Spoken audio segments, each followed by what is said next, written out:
ଉଡ଼ାଜାହାଜରେ ଅଘଟଣ। ମହାଦୀପ ଧରି ଚଢ଼ିବା ବେଳେ ଖସି ପଡ଼ିଲେ ସେବାୟତ। ଭୁବନେଶ୍ୱର ଲିଙ୍ଗରାଜ ମନ୍ଦିରରେ ଆଜି ମହାଶିବରାତ୍ରି ପାଳନ ସମୟରେ ଏକ ଦୁଃଖଦ ଘଟଣା ଘଟିଛି। ମହାଦୀପ ଧରି ମନ୍ଦିର ଚୂଡ଼ ଚଢ଼ୁଥିବା ସମୟରେ ସେବାୟତ ଉଦିଆ ସାମନ୍ତ ବୟସ ପ୍ରାୟ 50 ବର୍ଷ ତଳକୁ ଖସି ପଡ଼ିଥିବାର ଗୁରୁତର ଆହତ ହୋଇଛନ୍ତି। ତାଙ୍କୁ ତତ୍କ୍ଷଣାତ୍ ଚିକିତ୍ସା ପାଇଁ ମେଡିକାଲ ମହାବିଦ୍ୟାଳୟ ହସ୍ପିଟାଲକୁ ଭର୍ତ୍ତି କରାଯାଇଥିବା ବେଳେ ଘଟଣାସ୍ଥଳରେ ଥିବା ଭକ୍ତମାନେ ଏହା ଦେଖି ସ୍ତବ୍ଧ ହୋଇପଡ଼ିଛନ୍ତି। ଏହାପରେ ଅନ୍ୟ ଜଣେ ସେବାୟତ ମହାଦୀପ ଧରି ମନ୍ଦିର ଚୂଡ଼ ଉଠିଥିଲେ, ଯାହାଫଳରେ ପ୍ରାୟ 45 ମିନିଟ ବିଳମ୍ବରେ ମଧ୍ୟ ମହାଦୀପ ଉଠିଛି। ଆହତ ସେବାୟତଙ୍କୁ ହସ୍ପିଟାଲରେ ଭେଟିବା ପାଇଁ ମୁଖ୍ୟମନ୍ତ୍ରୀ ମୋହନ ଚରଣ ମାଝୀ ଏବଂ ଆଇନ ମନ୍ତ୍ରୀ ପୃଥ୍ୱୀରାଜ ହରିଚନ୍ଦନ ଯାଇଥିବାର ସୂଚନା ମିଳିଛି। ଚାଲନ୍ତୁ ନଜର ପକାଇବା ପରବର୍ତ୍ତୀ ଖବର ଉପରେ।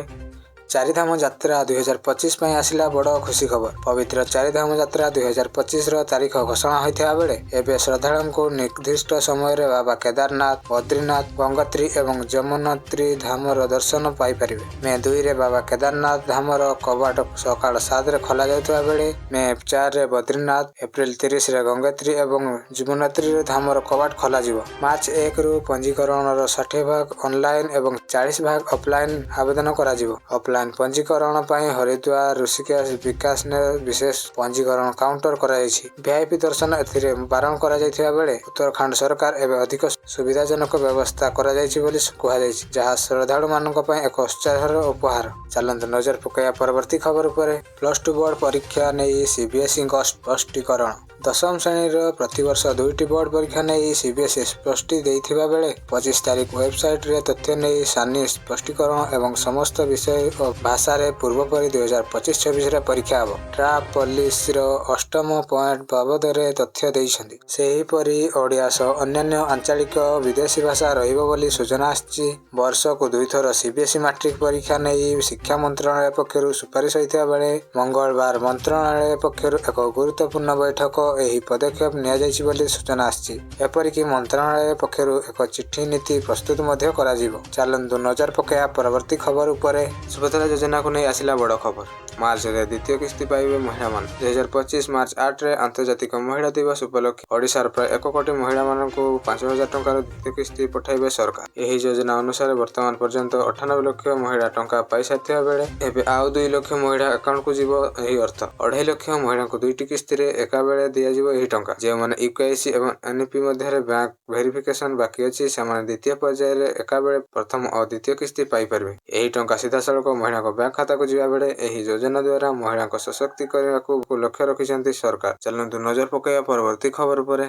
ପୁଣି ତାପମାତ୍ରା 3 ଡିଗ୍ରୀ ବଢ଼ିବ, ରାତିରେ ବି ଗରମ ହେବ। ଆସନ୍ତା 2 ଦିନ ପର୍ଯ୍ୟନ୍ତ ସର୍ବନିମ୍ନ ତାପମାତ୍ରା କୌଣସି ପରିବର୍ତ୍ତନ ହେବା ନଥିବା ବେଳେ ମାତ୍ର ପରବର୍ତ୍ତୀ ସମୟରେ ତାପମାତ୍ରା ଧୀରେ ଧୀରେ 2ରୁ 3 ଡିଗ୍ରୀ ବଢ଼ିବାର ସୂଚନା ଆସିଛି। ମାର୍ଚ୍ଚ 2ରେ ଅଧିକାଂଶ ସ୍ଥାନରେ ରାତିର ସର୍ବନିମ୍ନ ତାପମାତ୍ରା 18 ଡିଗ୍ରୀ ଉପରକୁ ଯିବା ବେଳେ 27 ଓ 28 ତାରିଖରେ ହାଲୁକା କୁହୁଡ଼ି ସହିତ କଟକ, ଖୋର୍ଦ୍ଧା, ଜଗତସିଂହପୁର, ଭଦ୍ରକ, ଗଞ୍ଜାମ, ଢେଙ୍କାନାଳ, ଯାଜପୁର ଏବଂ ଗଜପତି ଜିଲ୍ଲାରେ ହାଲୁକା ଧରଣର କୁହୁଡ଼ି ପଡ଼ିବାର ସମ୍ଭାବନା ରହିଛି। ଗତ 24 ଘଣ୍ଟା ମଧ୍ୟରେ ପାଣିପାଗ ସ୍ଥିତି। ସର୍ବନିମ୍ନ ତାପମାତ୍ରା ଥିଲା ଉଦୟପୁରରେ ଯଥା 12 ଡିଗ୍ରୀ ଏବଂ ସର୍ବୋଚ୍ଚ ତାପମାତ୍ରା ଥିଲା ବୌଦ୍ଧରେ 36.8 ଡିଗ୍ରୀ। ଓଡ଼ିଶାରେ ଆଗାମୀ କିଛି ଦିନ ତାପମାତ୍ରା ଊର୍ଦ୍ଧ୍ୱମୁଖୀ ରହିବାର ସମ୍ଭାବନା ରହିଥିବା ବେଳେ ଗରମ ବୃଦ୍ଧି ପାଇବ ବୋଲି ସୂଚନା ଦେଇଛନ୍ତି ପାଣିପାଗ ବିଭାଗ। ଚାଲନ୍ତୁ ନଜର ପକାଇବା ପରବର୍ତ୍ତୀ ଖବର ଉପରେ। ଗଞ୍ଜାମରେ 3ଟି ଶୀତଳ ଭଣ୍ଡାର ପ୍ରତିଷ୍ଠା ପାଇଁ ସୂଚନା ଦେଲେ ଯୋଗାଣ ମନ୍ତ୍ରୀ। ଖରିଫ ଧାନ କ୍ରୟର ସମୀକ୍ଷା ସଭାରେ ଓଡ଼ିଶା ଖାଦ୍ୟ ଯୋଗାଣ ଓ ଖାଉଟି କଲ୍ୟାଣ ମନ୍ତ୍ରୀ କୃଷ୍ଣଚନ୍ଦ୍ର ପାତ୍ର କଲେ ବଡ଼ ଘୋଷଣା। ସେ କହିଛନ୍ତି ଗଞ୍ଜାମ ଜିଲ୍ଲାରେ 3ଟି ନୂତନ ଶୀତଳ ଭଣ୍ଡାର ଗଠିତ ହେବ।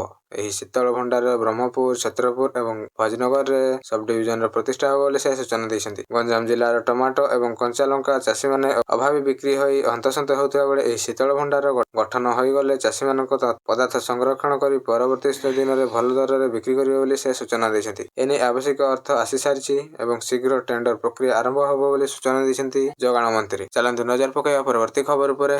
ପୁଣି ଏକ ଲଜ୍ଜା ଘଟଣା। ପୁଣେର ସ୍ୱରଗେଟ ବସ୍ଷ୍ଟାଣ୍ଡରେ ଏକ ମହିଳାଙ୍କୁ ଦୁଷ୍କର୍ମ ଘଟଣା ପରେ ଅଭିଯୁକ୍ତ ଦତ୍ତାତ୍ରେୟ ଗଡ଼େ ଫେରାର ହୋଇଯାଇଥିବାର ପୁଲିସ ମଧ୍ୟ ତଦନ୍ତ ଆରମ୍ଭ କରିଛି। ଏହି ଘଟଣା ପରେ ରାଜ୍ୟ ସରକାର ସ୍ୱରଗେଟ ବସ୍ ଡିପୋରେ ସୁରକ୍ଷା ବ୍ୟବସ୍ଥା ବୃଦ୍ଧି କରିବାକୁ ନିଷ୍ପତ୍ତି ନେଇଥିବା ବେଳେ ଉଦ୍ଧାର ସେନା କର୍ମୀ ସିକ୍ୟୁରିଟି କେବିନ ଭଙ୍ଗାରୁଜା କରି ଏହା ପ୍ରତିବାଦରେ ଆପତ୍ତି ଜଣାଇଛନ୍ତି। ଚାଲନ୍ତୁ ନଜର ପକାଇବା ପରବର୍ତ୍ତୀ ଖବର ଉପରେ।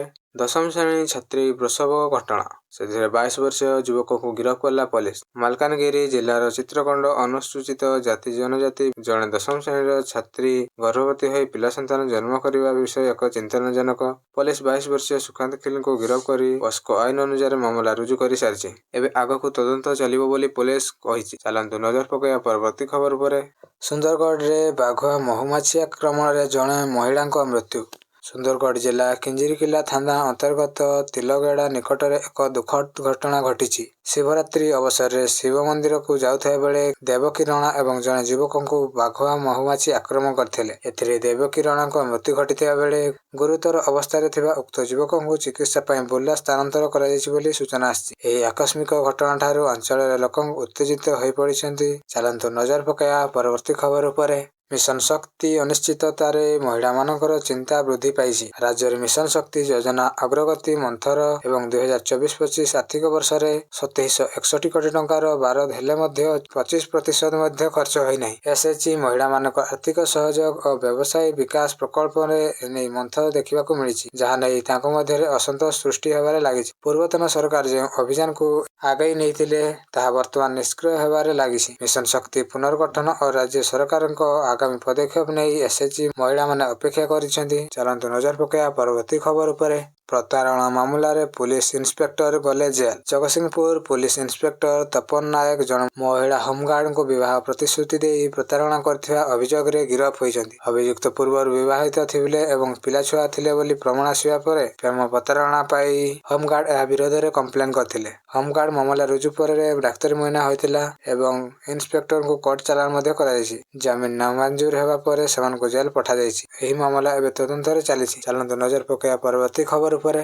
ନୀତିଶ ସରକାରରେ ବିଜେପି ପ୍ରଭାବ ବୃଦ୍ଧି, 7 ନୂଆ ମନ୍ତ୍ରୀ ଶପଥ ନେଲେ। ବିହାର ବିଧାନସଭା ନିର୍ବାଚନ 2025 ପୂର୍ବରୁ ଆଜି ନୀତିଶ କ୍ୟାବିନେଟର ବିସ୍ତାର ହୋଇଛି। ବିଜେପିର ପ୍ରଭାବିତ ବୃଦ୍ଧି ପାଉଥିବା ବେଳେ ଏହି ମନ୍ତ୍ରୀ ପରିଷଦ ବିସ୍ତାର ଗୁରୁତ୍ୱପୂର୍ଣ୍ଣ ମନାଯାଇଛି। 7 ଜଣ ବିଜେପି ବିଧାୟକ ମନ୍ତ୍ରୀପଦ ନେଇଥିବା ବେଳେ ରାଜ୍ୟପାଳ ଆରିଫ ମହମ୍ମଦ ଖାନ ଶପଥ ପାଠ କରାଇଥିଲେ। 37 ଜଣଙ୍କୁ ନେଇ ଏବେ ସରକାର ମନ୍ତ୍ରୀ ପରିଷଦ ହୋଇଥିବାରୁ ମୁଖ୍ୟମନ୍ତ୍ରୀ ନୀତିଶ କୁମାର ଏବଂ ରାଜ୍ୟପାଳ ନୂତନ ମନ୍ତ୍ରୀମାନଙ୍କୁ ଅଭିନନ୍ଦନ ଜଣାଇଛନ୍ତି। ଚାଲନ୍ତୁ ନଜର ପକାଇବା ପରବର୍ତ୍ତୀ ଖବର ଉପରେ। ଦିଲ୍ଲୀ ବିଧାନସଭା ନିର୍ବାଚନରେ ଆମ ଆଦମୀ ପାର୍ଟିର ଆପର ପରାଜୟ ପରେ ଦଳର ନେତା ଅରବିନ୍ଦ କେଜରିୱାଲ ରାଜନୈତିକ ଭବିଷ୍ୟତ ବିଷୟରେ ବିଭିନ୍ନ ଅନୁମାନ ଓ ଚର୍ଚ୍ଚା ଚାଲିଛି।